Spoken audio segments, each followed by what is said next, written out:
UP विधानसभा में गूंजा मुरादाबाद दंगों का मुद्दा। 43 साल बाद मुरादाबाद दंगों की सच्चाई आई सामने।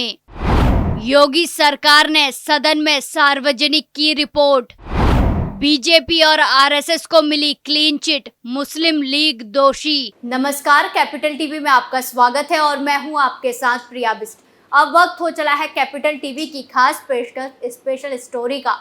उत्तर प्रदेश के मुरादाबाद में साल 1980 में हुए दंगों की रिपोर्ट विधानसभा में 43 साल बाद पेश की गई, जिस रिपोर्ट में आयोग ने बीजेपी और राष्ट्रीय स्वयंसेवक संघ यानी कि आरएसएस को क्लीन चिट दे दी है और इसे मुस्लिम लीग की साजिश बताया। बताते चलें कि वही मुस्लिम लीग है जिसे कांग्रेस के पूर्व अध्यक्ष राहुल गांधी ने सेकुलर बताया था। आज इसी मामले में विस्तार से बात करेंगे और जानेंगे क्या कुछ हैरान करने वाला रिपोर्ट से आया है सामने।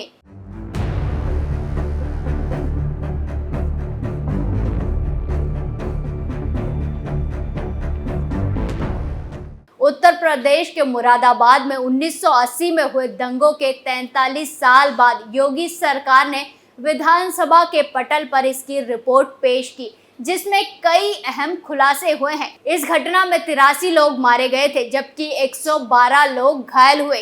घटना की जांच के लिए एकल सदस्यीय न्यायिक जांच आयोग का गठन किया गया। अब इसी की रिपोर्ट में घटना को लेकर चौंकाने वाली जानकारी सामने आई है। रिपोर्ट में बताया गया है कि मुस्लिम लीग के दो नेताओं के राजनीतिक महत्वाकांक्षाओं की वजह से ये घटना हुई थी। मुस्लिम समुदाय में नेता को लेकर उस वक्त चल रही खींचतान दंगे का मुख्य कारण था। लगभग 43 साल पहले ईद की नमाज के बाद भड़के दंगों का असली गुनहगार मुस्लिम लीग का डॉक्टर शमीम अहमद खान था। चुनावों में लगातार हार मिलने के बाद उसने मुस्लिमों की सहानुभूति हासिल करने के लिए दंगे भड़काने की साजिश रची थी। हालांकि साल 1989 में वो जनता दल से विधायक बनने में कामयाब हो गया। मुरादाबाद दंगे की जांच करने वाले इलाहाबाद हाईकोर्ट के सेवानिवृत्त न्यायमूर्ति एमपी सक्सेना ने अपनी रिपोर्ट में सुझाव दिया कि मुस्लिमों को वोट का खजाना समझने वालों को हतोत्साहित करना जरूरी है। इसके साथ ही ये भी कहा गया था कि पाकिस्तान से वीजा लेकर आए लोगों को समय सीमा पूरी होने पर तुरंत वापस भेजा जाए। जांच रिपोर्ट में ये सामने आया कि शमीम अहमद खान ने वाल्मीकि, सिख और पंजाबी समाज को फंसाने के लिए 13 अगस्त 1980 को ईद की नमाज के बीच सूअरों को धकेल दिया था। इसके बाद ये अफवाह फैला दी गई कि बच्चे और महिलाओं सहित मुस्लिमों की हत्या की जा रही है। इसके कारण ईदगाह समेत 20 जगहों पर दंगे भड़क गए थे। साथ ही इस दौरान हिंदुओं और पुलिस पर हमले किए गए थे। मुरादाबाद से होते हुए ये हिंसा जल्द ही जिले के ग्रामीण इलाकों के साथ साथ संभल, अलीगढ़, बरेली और इलाहाबाद तक फैल गई। कांग्रेस शासित उत्तर प्रदेश में ये हिंसा 1981 की शुरुआत तक जारी रही। बताते चले कि इस घटना की रिपोर्ट को उत्तर प्रदेश की योगी आदित्यनाथ की सरकार ने 43 साल बाद सार्वजनिक कर दिया है। इस रिपोर्ट को योगी आदित्यनाथ की सरकार ने 8 अगस्त 2023 को विधानसभा में पेश किया था, जिसके बाद इस रिपोर्ट से राजनीतिक गलियारों में काफी हलचल पैदा हो गई। जहां पहले मुख्यमंत्री विश्वनाथ प्रताप सिंह के कार्यकाल में कांग्रेस की तत्कालीन सरकार ने इसकी जांच डीएम बीडी अग्रवाल को सौंपी थी। बाद में न्यायिक आयोग का गठन किया गया। इस आयोग ने 3 साल बाद यानी कि 1983 में अपनी रिपोर्ट राज्य सरकार को सौंप दी थी, लेकिन उसके बाद किसी दल की सरकार ने इस रिपोर्ट को सार्वजनिक करने की कोशिश नहीं की। जहां फिर अलग अलग सरकारों में से इसे 14 बार मंत्रिमंडल के सामने रखकर इसे सदन में पेश करने की मंजूरी मांगी गई। हालांकि तुष्टीकरण की राजनीति के कारण इस मांग को खारिज कर दिया गया। इस बीच ये रिपोर्ट कुछ सालों के लिए गायब भी हो गई थी। इसे तमाम कोशिशों के बाद रिकॉर्ड रूम में खोजा गया। वही अब जाकर 43 साल बाद पता लगा है कि आयोग ने अपनी रिपोर्ट में क्या कहा था। इस दंगे में कोई भी सरकारी अधिकारी, कर्मचारी या हिंदू उत्तरदायी नहीं था।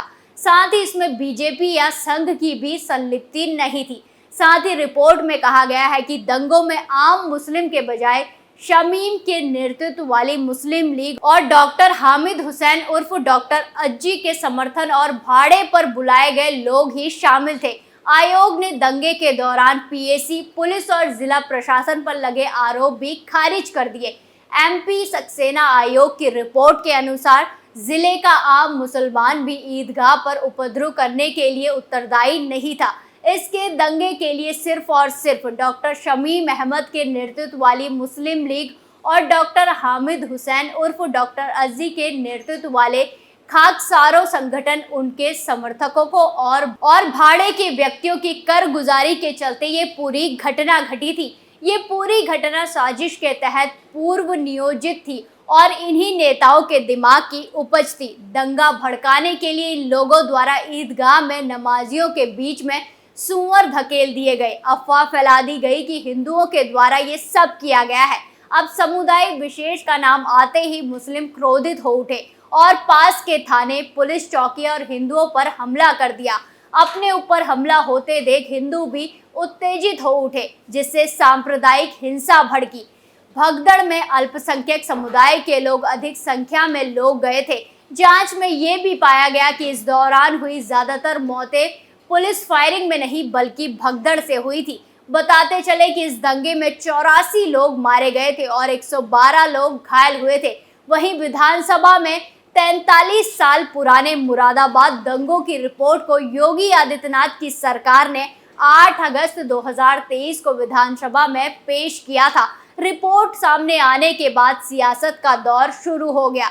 रिपोर्ट पेश किए जाने पर समाजवादी पार्टी बिल्कुल भड़क गई। योगी सरकार पर जमकर निशाना साधते हुए सपा प्रदेश अध्यक्ष नरेश उत्तम पटेल ने कहा कि सपा ने कहा है ये महंगाई, बेरोजगारी जैसे मुद्दों से ध्यान भटकाने के लिए है। महंगाई, बेरोजगारी जैसे मुद्दों पर ध्यान भटकाने के लिए मुरादाबाद दंगे की रिपोर्ट पेश की गई।